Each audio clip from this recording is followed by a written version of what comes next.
So today we begin this new sermon series, and usually what we do in our congregation is that we pick a book of the Bible and we go through the whole book verse by verse, squeezing out all the juice we can as we learn the truth about God and His work and His incredible salvation for us.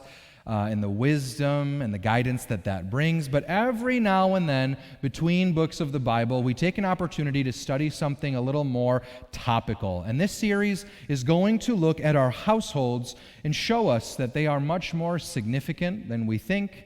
Our households are the place where disciples are made, where the gospel is shared, and where the Christian life, or the bulk of it, is actually lived out. And so it's based on the research and book with the same name, The Spiritually Vibrant Home, and it asks, what does it mean as a household, as Christians, to be vibrant? What actions and attitudes and habits does it require? What sets those homes apart from others? And so let's start by asking the big question. Don't answer out loud, but is your home spiritually vibrant? And some of you may immediately think, yes, of course it is. Maybe too quickly. Some of you may think, I'm thinking maybe I'm on the not so vibrant side right now in this season. Some of you are asking, what does that question even mean? How am I supposed to answer this? So keep your answers in your mind. Maybe you're right, maybe you're not, but we're going to find out what the question actually is asking. So, first of all, what is a home? What is a household? And usually when we think of a home, we think of a building, right? The four walls that we live in, so to say. Or we think of our single family house in a subdivision with a nuclear family with 2 to 3 kids and a dog and the white picket fence. Check this out. So, of course, these families are included in the definition, but we don't want to have this narrow cookie-cutter vision of that's, the American dream household. And if I'm not that, if we're not that in my house, then none of this is going to apply to me. The concept that we have of a household is a very modern thing, right? That we have a single family living in a house that is separate from all the other houses, and we have fences, and we have our backyard now so that we can retreat from the world and do our own little bubble and our thing. But in biblical times, and even up until recent few generations, the household consisted of your family and your extended family, and your close friends, and even anybody who was a worker or a servant in the household. A household and a home, they were a community, not just one nuclear family. And a household is not defined by the address or the piece of land or the structure, but by the relationships and the community in your life. And so as part of this research, a bunch of different kinds of households were taken into account. Take a look at that chart here. So we've got a bunch of them. Maybe one of these applies to you, but are you empty nesters in a condo with an aging parent that you're taking care of? That's a household. Are you in a multi-generational house? That's a household. Are you 2 single friends in an apartment? That's a household. Are you just by yourself living in a converted van? You guessed it. That's a household. So as we go through this series, please know that it's not just about one type of family. This is for you, and this is for your home. It is for all homes. So that's what we mean by household. It's a little broader, and we all have one. But next, what does it actually mean to be vibrant? We hear that term knocked around all the time, especially in the church. But the research in the book define it as households who, number 1, nurture their faith. Number 2, honor God in the way that they speak and live and do. And 3, pass on their faith to the next generation in a way that is impactful and that lasts even after that generation leaves and has their own household. And so learning what a household or a home really is and seeing what it means to be vibrant. If I ask you the question again now, do you have a spiritually vibrant home? Does your answer change from before? Is your household spiritually vibrant, or is it spiritually dormant?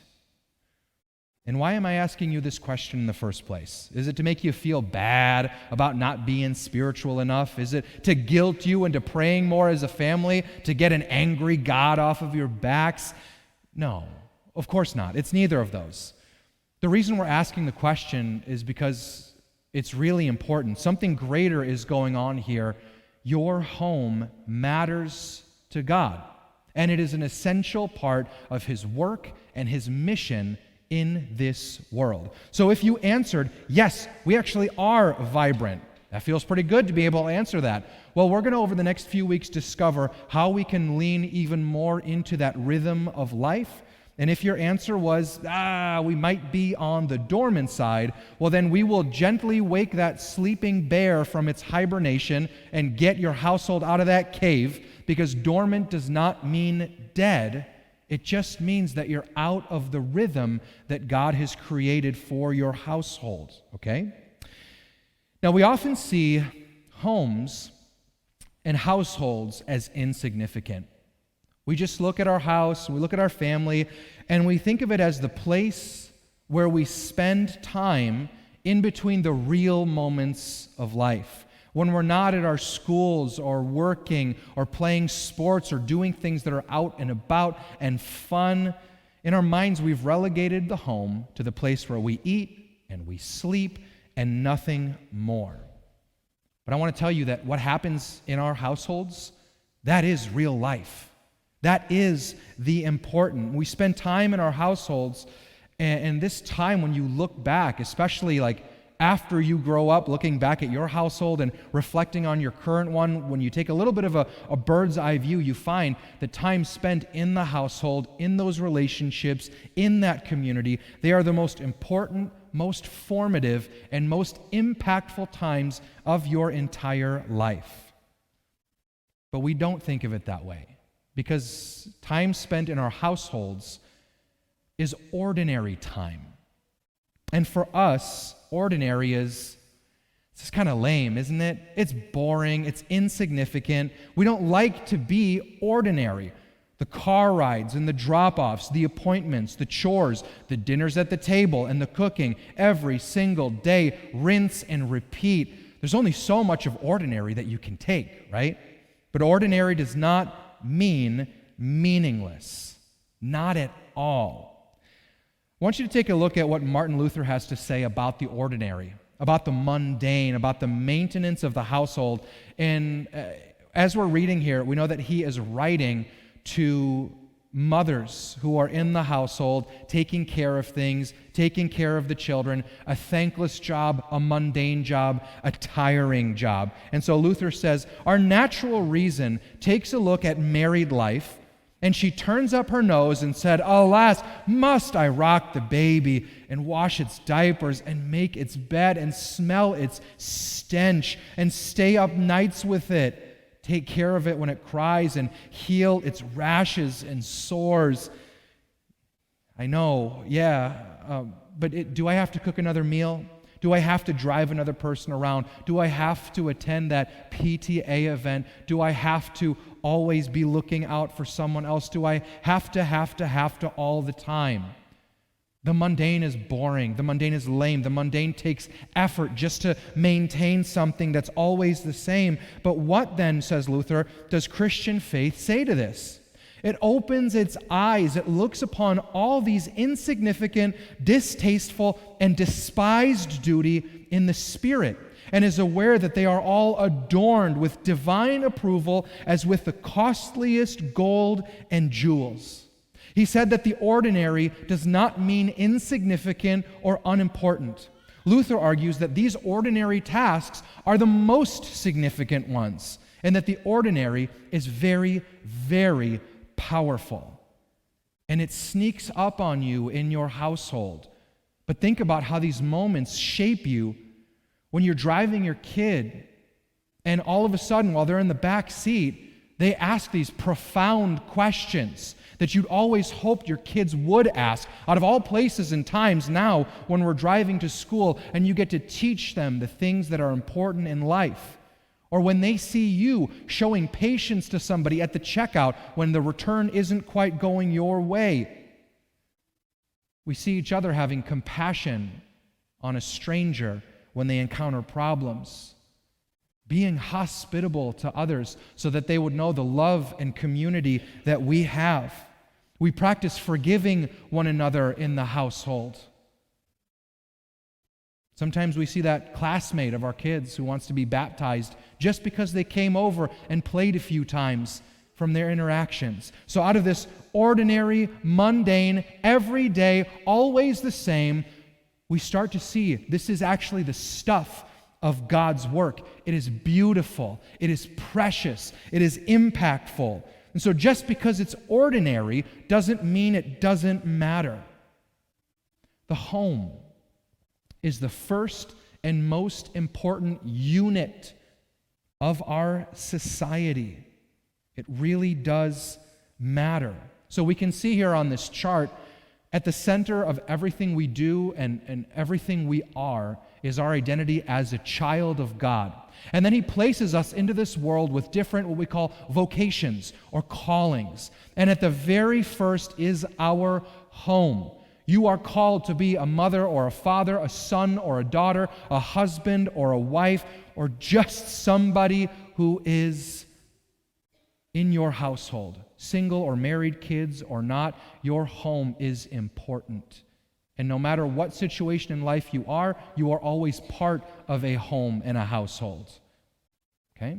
Then comes our congregation and the way that we live out our faith in the Christian church. Then comes our occupation, what we do for work. Then comes our greater responsibility in society and as citizens. But first and foremost, the home, the household, the family, that is the place that matters the most. It is a place of comfort, of safety, of nurturing, of growing and learning. It is the place where we are the most ourselves that we could ever be. And that's why it's so important for us to make sure that our homes are living in that rhythm that nurtures faith, honors God, and passes the faith on to the next generation. And we're going to take a little look and see an example of this. We've just read it, but it's our scripture from the book of Joshua. Joshua in ancient times is the leader of Israel after Moses dies as they are getting ready to and go into the promised land coming out of Egypt. And God uses him to lead his people in a very powerful way. But as they get there, they find that the land is already occupied with people. And they are not Hebrews, they are not Jewish, they do not know God.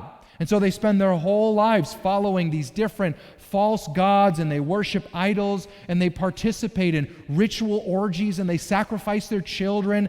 I know, it's crazy. But Israel is then coming in, and they have a conquest for the land, but there's always residual people, and there's always kind of the fringes where some people remain, and they're really in this tempting spot where the culture that they have come into is overwhelmingly different from their own, and the practices are not the same, and the worship and the God isn't the same. And Israel is constantly going to be surrounded by this, and it's going to lure them and tempt them and draw them out. So at the end of the book, there is an appeal to the people of Israel.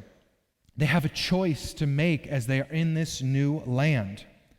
Now therefore fear the Lord and serve him in sincerity and in faithfulness. Put away the gods that your fathers served beyond the river and in Egypt, and serve the Lord. And if it is evil in your eyes to serve the Lord, choose this day whom you will serve, whether the gods of your fathers served in the region beyond the river, or the gods of the Amorites in whose land you dwell. But Joshua said, as for me and as for my house, we will serve the Lord. Does that sound relevant to you at all? Do these words not seem appropriate right here and right now and for your household? That no matter what the trend is of the culture, whatever influences the world seems to press upon you, no matter the voices rattling and raving online and on TV, your house is different. Your house is a house of faith, a house that knows God, a way that walks in his ways. No matter what your house looks like, no matter how many people or your marital status, you will serve the Lord. You will grow in faith. You will share that faith. You will live out your faith because it's what God has made you for, as individuals, as a household, as a church, as Christians. And it's why your household exists. It's why any of this exists. Households have always been part of God's work. The Bible mentions households over 2,100 times. God's promises are given to households. His commands are to be obeyed by the households. Everything is to be taught in the household. Your household, it matters to God, and it is a building block not only of society, but of the church.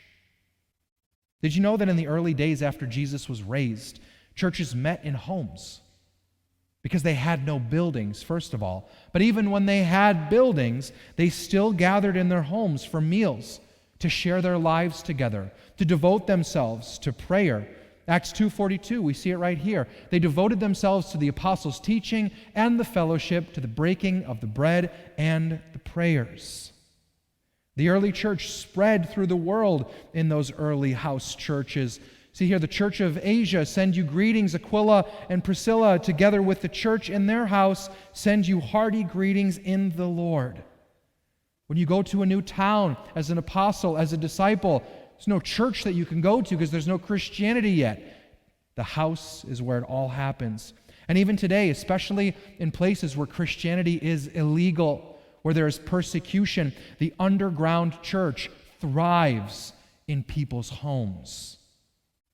But beyond that, even looking at Jesus and his ministry, we know that Jesus publicly taught and preached and went about.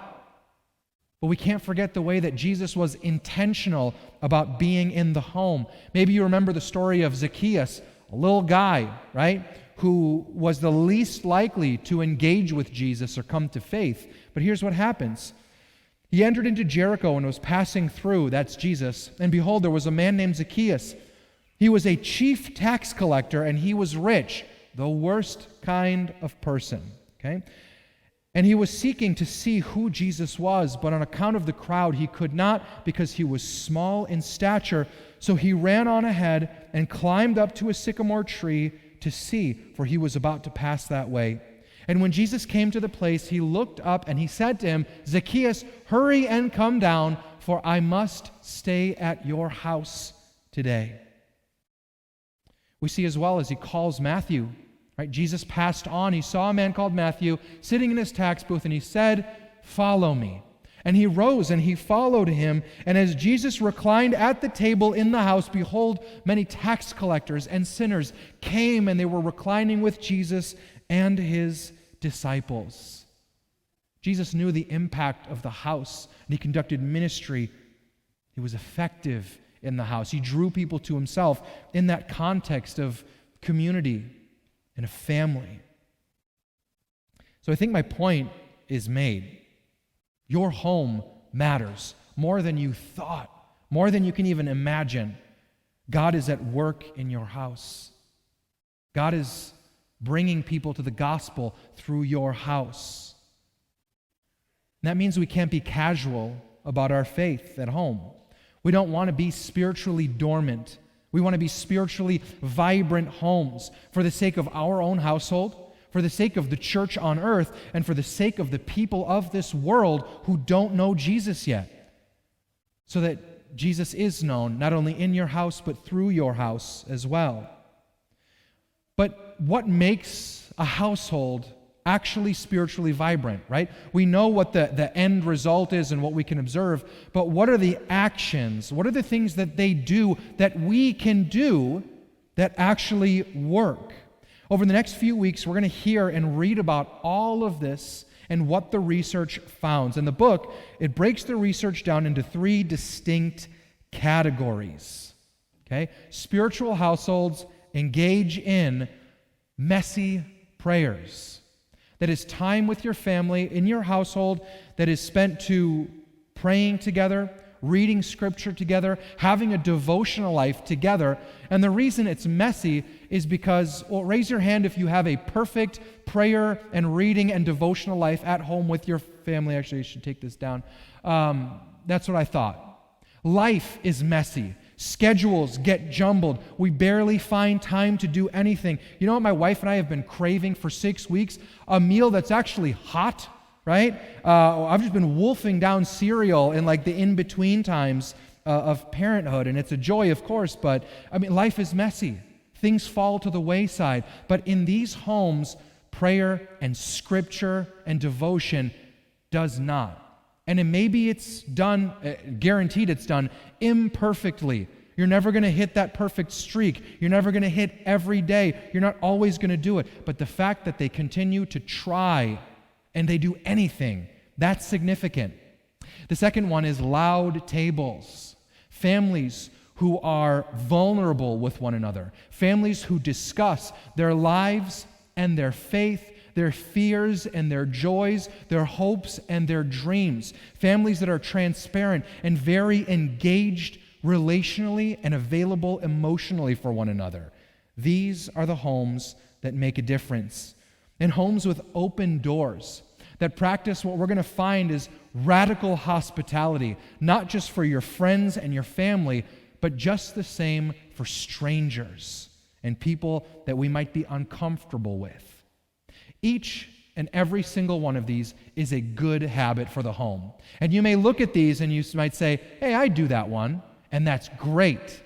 But what they found is that families that practice all three of these are near bulletproof when it comes to their spiritual formation and the effect that they have as God's people in that household. So over the next few weeks, we look forward to discovering each and every one of these, what they look like, and how we can engage and grow in them so that if we're vibrant, we become even more vibrant, and if we're dormant, we kick things back into gear, and we together in our households and as our church and as the people of God become spiritually vibrant.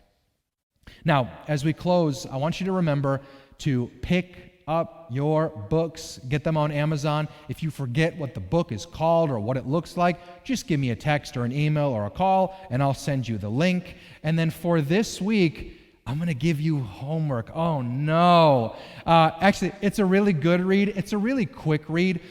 Read chapters 1 through 3 this week. They are quick. They're kind of the introductions before we get into the main points here. There's going to be discussion questions, reflection questions. Go through those as a couple, by yourself, with your family, with a group of friends, of Christian brothers and sisters, whoever is part of that large definition of your household. And if you don't have one or you can't think of somebody, engage somebody during fellowship after church. Hey, you want to read these chapters? You want to do the discussions together? You want to chat? You want to get dinner? Let's start now, okay? So, that's all that we've got for today. And this is our word from God. And so as we come